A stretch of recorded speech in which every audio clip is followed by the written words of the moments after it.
Hi, welcome back to the channel. In this video I'm going to show you one of my hobbies. It's a hobby that Jane reignited when I first retired. It's something I used to do probably 30 years ago with my ex-father-in-law, which is beer making or wine making. In this case it's beer making. So years ago with my father-in-law, as was then, we used to go out picking all the fruits, damsons, plums, all sorts of things, and used to make homemade wine. It wasn't very good, but we used to love the process. And he used to have gallons in his roof space and that. But it was always good fun, and the kits weren't that good then. So I'm not really a beer drinker, or I wasn't. And then I started to find IPA, and I really sort of fell in love with the different IPAs that you could get. It suited me. Jane then bought me a starter kit for when I retired, and with all the equipment, and ever since then I've been picking up and brewing my own beer, which I really enjoy the process. There's nothing better on bottling day when you're putting it into the bottle and putting the cap on the bottle, but I also I enjoy drinking it to the point I personally think it's better than anything that I buy in a pub, which therefore is really good. Coupled with the fact it's probably at least half the price. I think it's, if I'll work it out, but it's certainly less than £1 a pint. Prices of the kits have gone up like anything else, but beer's gone up in the pub as well. And what you do, you buy the starter kit. It's probably about a 4 or 5 stage process. These are about 25 to 30 pounds for the base kit, and they'll do about 23 litres or 40 pints of beer. So that'll do about 40 bottles basically. So this is an IPA, but actually what I'm going to do and show you, I'm actually going to do a ruby red. When we went to Ireland, we got into a drink called they pronounce it Smithwick's. I think it's Smithwick's. It's spelt, but it's Smithwick's, which is a ruby or a red ale. Willie got into that, and Jane actually started to drink it as well. So I'm going to try a ruby red and see if she'll drink it as well. So I'll show you how to do that. So all kits are slightly different, but they basically have the same type of ingredients. They'll supply sort of the liquid part of it, which in this case comes in two large cans that I'll warm up, and then I'll add sort of 23 litres of either boiling water or cold water up to about 23 litres. And then it's got yeast, which is the activator to obviously brew the alcohol. And then most of them will have some sort of flavouring. In this case, there's a hop powder that you add to it that makes it certain taste. In this case, it's the ruby red that it gives. Some recipes, they'll say you'll need to add brewing sugar. So you might need to buy a bag of brewing sugar, etc. It depends on what you do. I try to buy the kits that's got everything in place. The only thing I'll probably have to buy extra will be sugar drops that you put in each pint, because there's a secondary fermentation that goes on when you put it into the beer bottles, that you might get these little drops or brewing sugar you put in there before you put the cap on the bottle, and then that'll cause a secondary fermentation of that. And that's the only thing that you'll have to buy apart from obviously your standard kit. So if you look at the kits, I say Jane bought me a starter kit and I've added a few bits and pieces to it, but in essence you'll need a bucket, and with that bucket there'll be a tap obviously on it. It'll probably come with a sticky thermometer strip that tells you the temperature, because you've got to keep it with a certain temperature. I've also bought a mat sometimes if I'm brewing in the winter and I want to get the temperature up, but in the sort of summer months I don't need to do that. I bought a mat that you plug in that just gives a background heat. So I've got 2 of these buckets, and I bought an extra bucket because what I tend to do, I brew in the one and then I filter into a second one. It's just part of the process I do. Obviously you'll need there's like a water barrier, so that will go in the top to protect the fermentation process from any outside bacteria. Then you'll need some sanitizer. I use no rinse sanitizer. Basically that's to sanitize all the equipment. That's probably the most important part of brewing that. You don't want any contaminants getting in. It's really simple, so don't get worried about it. It's really boil water, using the sanitizer all over the equipment. I've never had I've done now probably about 15 brews since I've retired, believe it or not, and I haven't had one problem with any of the beers. They've all been drinkable. I've got a paddle for stirring. That's all I'll be using today. When that's the first part of the process, is to get it all fermenting, and then in several weeks' time, you'll be then filtering off once you get the alcohol gets to a certain level. I've got a way of bottling, so I'll add that onto the tap, and then gradually, when you put the bottle into there, you'll see that that'll draw down the liquid. Obviously, you'll need caps for the bottles. I've bought about 60 bottles because sometimes I start brewing halfway through, so I've got caps that I'll put onto those bottles. Obviously, I keep those bottles and reuse them, so that's just a one-off purchase. I've got this is to put the caps onto the bottle, so I really enjoy bottling day. And as I said, you might need to get sugar drops. In this case, these are sugar capsules that you put into each bottle to do that secondary fermentation before you put the cap on, or you can get powder sugar and you put a teaspoon or half a teaspoon depending on what the recipe says, and that's really all you need. So once you've got that kit, you're away. That's it. As I said, I reuse all my bottles again, so that's all been recycled each time, and it's really just buying the kit each time, maybe with some extra sugar every now and again that I buy. I forgot one other thing that you buy is a hydrometer. So you drop that in, and basically the gravity pressure on that will tell you, or the gravity levels on that will tell you the alcohol content, or you can work out the alcohol content of your beer at a certain point, and that tells you when it's ready to go on to the next part of the process. So that's the only other thing that you'll need to buy.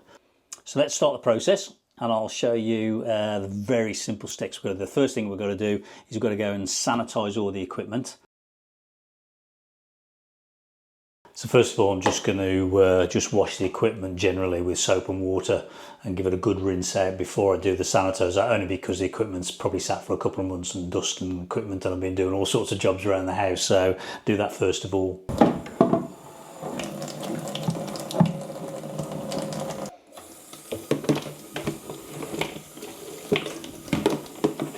So this no rinse sanitizer, which is nice and easy to use. You can get different makes and all that, but this one I'm using 1 teaspoon, so that's a half teaspoon, 1 teaspoon of this, what they call Sure San on this particular case, to 1 to 2 litres of warm water.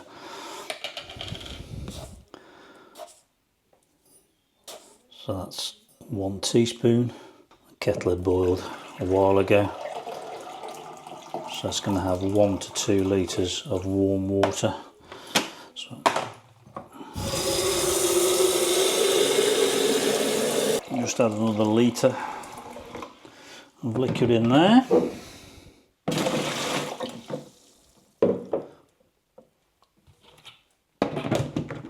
And sort of use that within, I don't know, 15 minutes. I think you can use the sterilising unit up to about an hour after you've made it up.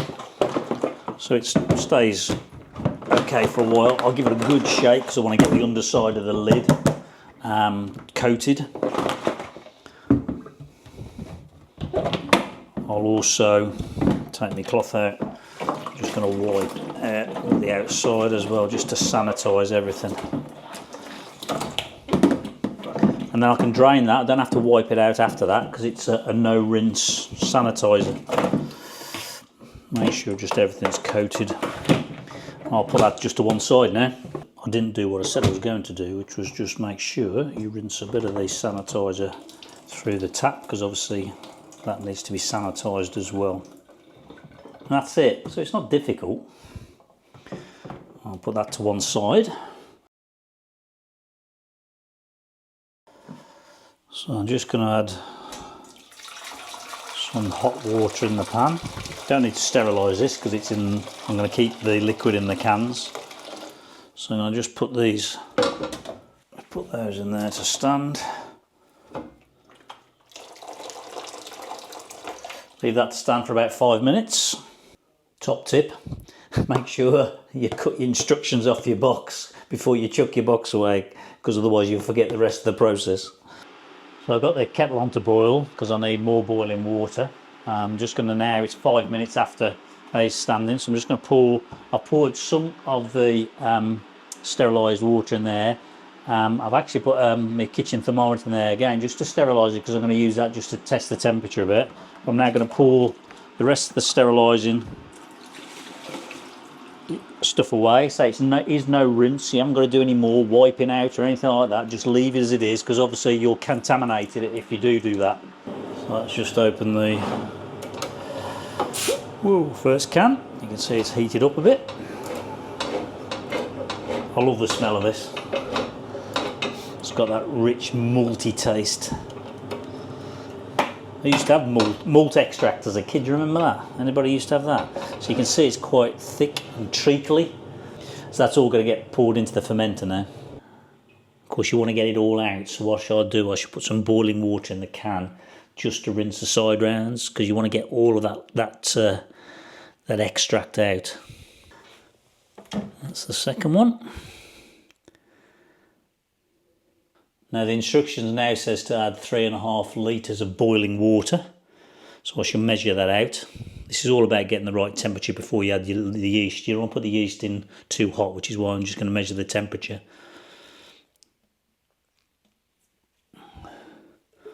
So that's the second can. I'm going to rinse those cans out now. So I've just put some boiling water in there. Can gets hot. Ow! Can gets hot, and then just pour that out. Ow, ow, ow, ow. Can's hot. Careful you don't burn your hands, like me. I'll keep these cans actually for the garage. They're really useful for washing out brushes. They're quite deep containers and that for paint brushes and things like that. Or sometimes put screws in them and all that, so try not to waste anything. That's 2 litres of boiling water. That's 3.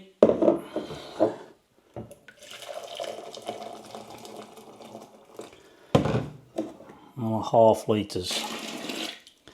So what it now says to do is to top this up to 23 litres in total. So this bucket's quite useful that I was sent. They don't all have this, but it's got the number of litres on the side. I think you might be able to get this gauge possibly and stick it on.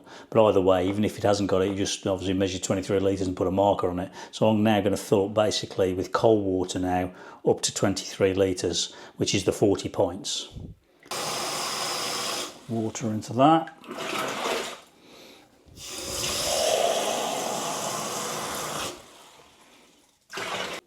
You can see that quite clearly where it's at. I need to put another 4 litres in.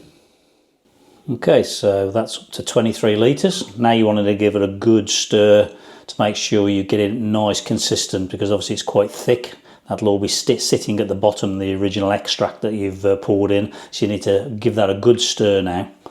Obviously I'm using my sterilised paddle, which is again important to make sure it's a sterilised one. You can just feel the tension down the bottom there, so you just got to turn it around. It's good these paddles are because they've got holes in. They're designed to aerate as well, because you want to get air into it as well. Just stir that around. I wish you could smell this. It smells lovely.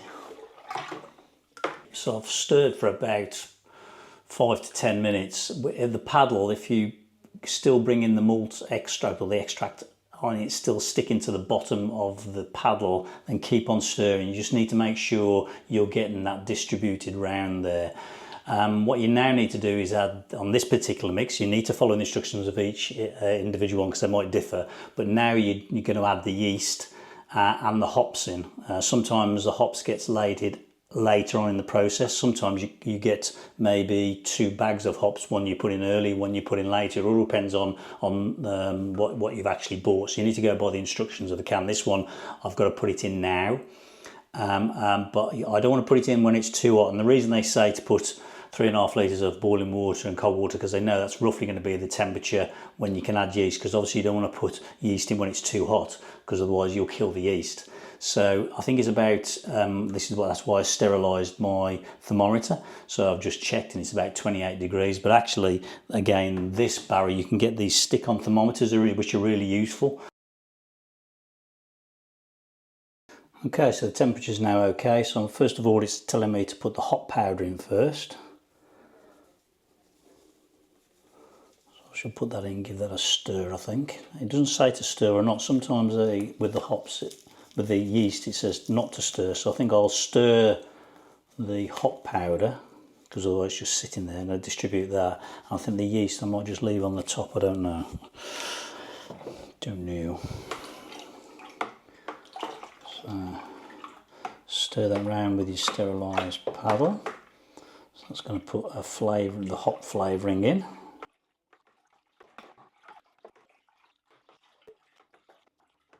Now I'm going to sprinkle the yeast. I think I'll leave this on top because it will tend to sort itself out. Often, you know, some they say to stir it, some they say don't. So I think I'll leave this one on top because it will sink down anyway. Right, now to seal it up and make sure that the air trap has also got, I've put sterilised, sanitised water in there. That's to stop any contamination getting in that. So it just goes on. Seal that down. And you can, I don't know if you can see the water there, will cause an air trap. Right, that's all done. So that's the first phase. Now it says to leave this one 4 to 6 days. That's in its final resting place for the next 6 days. It's in my office. It needs to stay between 18 and 20 degrees. So I just need to keep an eye on the temperature, put it into a cooler place if it's too hot, or if it's in winter when you're doing it. I have got this mat that sits on there, you can buy as a brewer's mat, that gives a background temperature if it's obviously winter when you're brewing. So that's what you're looking for, is the yeast now to become active. It's doing its own thing, converting the sugar into alcohol. And that happened probably within about 12 hours of me preparing it all. So that night basically I've woken up to this, and that will go on by the looks of it 5 to 6 days on this particular brew. And I'll see you in part 2, where it'll be 4 to 6 days time hopefully, and then we start bottling.